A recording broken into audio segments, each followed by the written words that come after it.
माध्यमातून या संदर्भामध्ये आम्ही माहिती दिलेली आहे की आम्ही 5 बाबींवर जे क्रॉस व्हेरिफिकेशन आहे ते करत आहोत। त्याच्यामध्ये 2.5 लाखाच्या उत्पन्नापेक्षा अधिक ज्यांचं उत्पन्न आहे अशा ज्या महिलांनी लाभ गेलेला आहे किंवा ज्यांच्या संदर्भातल्या तक्रारी आलेल्या आहेत किंवा दुचाकी वाहनांच्या पलीकडे 4 चाकी वाहने ज्यांच्याकडे आहेत त्यांच्या संदर्भातल्या काही तक्रारी आमच्याकडे आल्या होत्या। काही लग्न होऊन इतर राज्यामध्ये वास्तव्यास गेलेल्या असतील, त्यांनी त्या ठिकाणी काही ऍप्लिकेशन्स केलेले आहेत की आम्ही आता या लाभासाठी पात्र नाही आहोत। त्याच्यानंतर डुप्लिकेशन म्हणजे त्यांनी 2 वेळा अर्ज दाखल केले होते किंवा 2-3 वेळा अर्ज दाखल केले होते, अशा काही तक्रारी आल्या होत्या।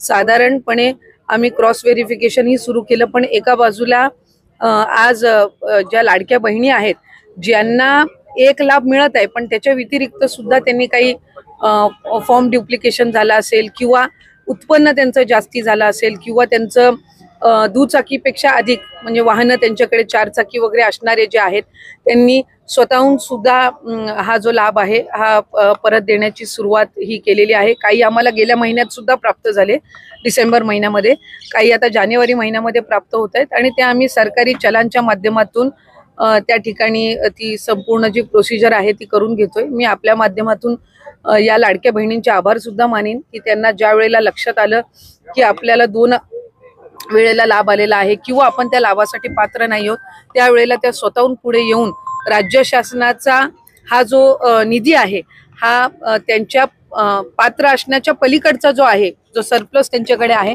ती परत करण्याची प्रामाणिक भूमिका ही महाराष्ट्राच्या या लाडक्या बहिणींनी घेतलेली आहे।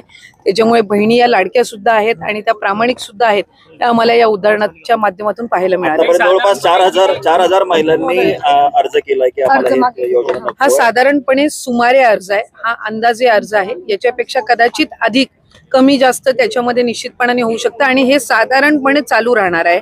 आता समजा उदाहरणार्थ 3,500-4,000 का 4,500 आले असतील तर ही एक कंटिन्युअस प्रोसेस राहणार आहे। डिसेंबर महिन्यामध्ये सुद्धा आमच्याकडे काही 100-150 प्राप्त झालेले होते, आता जानेवारी महिन्यामध्ये मोठ्या प्रमाणामध्ये प्राप्त व्हायला सुरुवात झालेली आहे।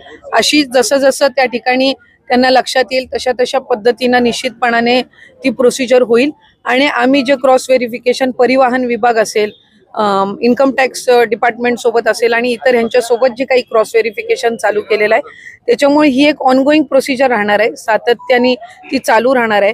त्याच्यामुळे कमी जास्ती नंबर मध्ये आपल्याला पुढच्या कालावधीमध्ये पाहायला मिळेल।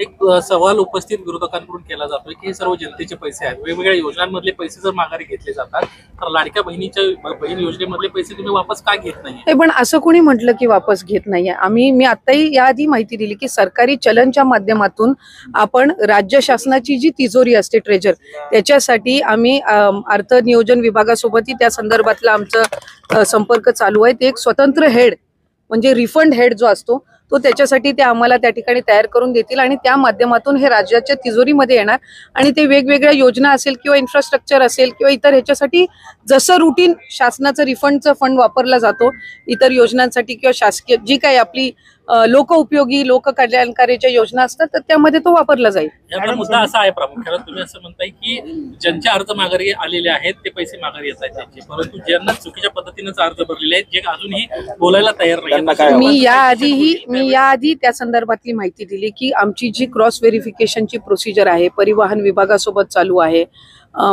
जे उत्पन्नाच्या पलीकडे जाऊन